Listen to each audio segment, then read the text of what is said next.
विशेष सहाय्य योजनेतील सर्व लाभार्थ्यांसाठी एक आनंदाची बातमी पण आहे आणि एक महत्त्वपूर्ण अपडेट सुद्धा आहे. आता आपण GR जो पाहिला होता, याआधीही व्हिडिओ टाकला आहे की नवीन GR आला आहे. नोव्हेंबरचा हप्ता आता वितरण होणार आहे. पैसे लाभार्थ्यांच्या खात्यामध्ये जमा होणार आहे. या संदर्भात आपण नवीन व्हिडिओ टाकला होता, त्यानंतर GR पाहिले होते. परंतु आता जे लाभार्थी आहेत ज्यांचे 1,500 रुपये कोणाला जे निराधार आहेत किंवा विधवा बहिणी आहेत किंवा जे वयोवृद्ध आहेत या योजनेचा लाभ घेतात त्यांना 1,500 रुपये जमा होणार आहे. दिव्यांग बांधव आहेत त्यांना 2,500 रुपये जमा होणार आहे. ऑक्टोबर महिन्यापासून 2,500 रुपये जमा होतात. आता ही सर्व माहिती आहे, GR आला आहे.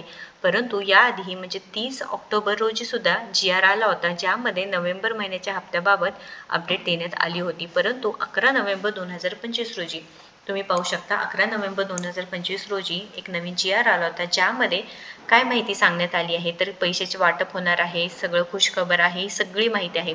परंतु लाभार्थ्यांसाठी एक महत्त्वाचा बदल करण्यात आला आहे शासनाने.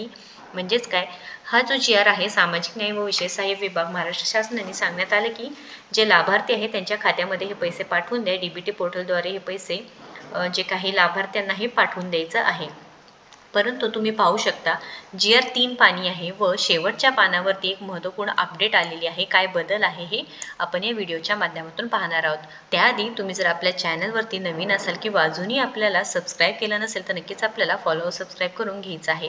तर लक्षात घ्या लाभार्थ्यांनो, पहिल्यांदा काय व्हायचं की सामाजिक न्याय विभाग म्हणजे काय, ज्यामध्ये सगळे लाभार्थी येतात आपले, बरोबर आहे का. सामाजिक न्याय व विशेष सहाय्य विभाग ज्यामध्ये राज्य पुरस्कृत संजय गांधी निराधार अनुदान योजना, श्रावण बाळ सेवा राज्य निवृत्तीवेतन योजना, केंद्र पुरस्कृत इंदिरा गांधी राष्ट्रीय वयोवृद्ध निवृत्तीवेतन योजना, विधवा निवृत्तीवेतन योजना, दिव्यांग निवृत्तीवेतन योजना या सर्व योजना राबविल्या जातात व सर्वांना सरसकट 1,500 रुपये देण्यात येत होते. परंतु आता जे दिव्यांग बांधव आहेत त्यांना ऑक्टोबर महिन्यापासून 2,500 रुपये हे पैसे देण्यात येत आहेत. त्याच्यामुळे शासनाने नक्कीच हा निर्णय घेतला असणार आहे, ज्यामध्ये तुम्ही पाहू शकता पूल बँक अकाउंट करण्यात आलेले आहे.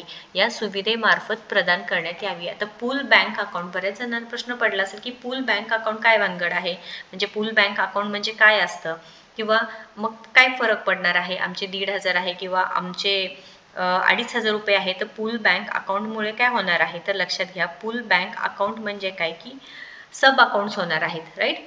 सब अकाउंट्स होणार आहे की सेंट्रल अकाउंट असणार आहे, जे फंड्स असणार आहे, जे सब अकाउंट्स होणार आहे, त्याला आपण काय म्हणतो, पूल बँक अकाउंट. हे आता महत्त्वपूर्ण काय की प्रत्येक लाभार्थ्यांची जी पैशांचे वितरण आहे वेगवेगळे आहे. म्हणजे काही निराधार योजनेचे लाभार्थी आहे त्यांचे 1,500 आहे, बरोबर आहे. त्यानंतर जे दिव्यांग बांधव आहे त्यांचे 2,500 आहे. तर पूल बँक अकाउंट हे फायनान्शियल ज्या पद्धतीने एक सेंट्रल अकाउंट असणार आहे, ज्यामध्ये फंड एकत्रित केलं जातं. आता त्याचे सब अकाउंट होणार आहे व जे लाभार्थी असणार आहे त्यांना 2,500 रुपये जे दिव्यांग बांधवांच्या खात्यामध्ये जाणार आहे, 1,500 रुपये निराधारांच्या खात्यामध्ये जाणार आहे. एक आर्थिक रचना आहे जी उपखात्यांमधून एक निधी एकाच केंद्रीय खात्यात एकत्रित करण्यास अनुमती देते. हे असतं पूल बँक अकाउंट. मग आता काय की झालं, आता हे बदल केलं, मग तुम्ही आम्हाला का सांगताय. तर लक्षात घ्या लाभार्थ्यांनो, जेव्हा GR येतो, पैशाचे वितरण केलं जातं, तर खटाखट पैसे तुमच्या खात्यामध्ये येण्यास सुरुवात होतं. लाभार्थ्यांना काय वाटतं की एकाच टाईमला सगळ्यांच्या खात्यात 80-90% लाभार्थ्यांच्या खात्यामध्ये हे पैसे जमा होण्यास सुरू होतं. पण आता हे पूल बँक अकाउंटमुळे काय होणार आहे, प्रत्येक लाभार्थ्यांना थोडंफार उशीर होऊ शकतो. म्हणजे काही सर्व्हरवरती पहिलं खूप जास्त लोड होत होता, आता DBT मार्फत पूल बँक अकाउंट वगैरे झालेलं आहे. तर एकाच वेळेस तुमच्या खात्यामध्ये सर्व लाभार्थ्यांच्या, म्हणजे तुम्हाला पैसे आले तर दुसऱ्या तुमचे जे मित्र असतील किंवा अजून कोण मेंबर्स असतील, फॅमिली मेंबर्स असतील, त्यांना पैसे आले नाहीत तर टेन्शन घ्यायचं नाही. तर इथे पूल बँक अकाउंट हे सुविधेमार्फत प्रदान करण्यात यावी ही सांगितलेलं आहे. तर आता जे लाभार्थी आहे त्यांना वेगवेगळ्या वेळेस पैसे येणार आहेत, त्यामुळे टेन्शन घ्यायचं नाही. सर्वांचे खात्यामध्ये सर्वांचे पैसे येणार आहेत. पण शासनाने हे मोठा निर्णय घेतलेला आहे. तर ॲट अ टाईम जे बघा तुम्ही पाहू शकता की लाभार्थी संख्या प्रचंड असल्याने थेट लाभ हस्तांतरण DBT योजनेसाठी प्राधान्य पुढील आदेश होईपर्यंत पूल बँक अकाउंट सुविधेमार्फत प्रदान करण्यात यावी. तर या अर्थसहाय्याबाबत सहसचिव सामाजिक न्याय व विशेष सहाय्य विभाग हे नियंत्रक अधिकारी तसेच अवर सचिव सामाजिक न्याय व विशेष सहाय्य विभागचे आहरण व संवितरण अधिकारी राहतील. वित्त विभाग शासन निर्णय देण्यात आलेला आहे, ज्यामध्ये सांगितलेलं आहे, बघा तुम्ही पाहू शकता की जे काही संख्या प्रचंड आहे, लाभार्थ्यांची संख्या प्रचंड आहे, त्यानंतर त्यांचे अमाऊंट वेगवेगळे आहे, 1,500 आहे, 2,500 आहे. हे लाभ व्यवस्थितपणे ज्या लाभार्थ्यांच्या खात्यामध्ये जमा व्हायला पाहिजे ते व्यवस्थितपणे जमा होण्यासाठी या योजनेसाठी पुढील आदेश होईपर्यंत फुल बँक अकाउंट सुविधेमार्फत प्रदान करण्यात येणार आहे.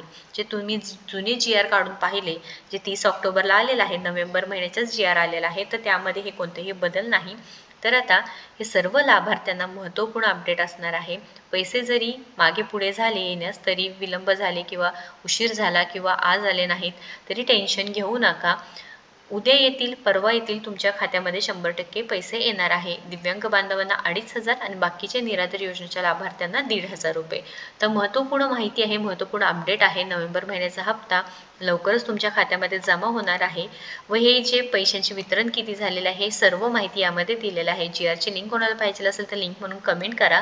या संदर्भात अजून काही प्रश्न असतील, काही अडचणी असतील तर नक्कीच कमेंट करून विचारायचं आहे. महत्त्वपूर्ण माहिती शेअर व आपल्याला फॉलो सबस्क्राईब करायला विसरायचं नाही. धन्यवाद.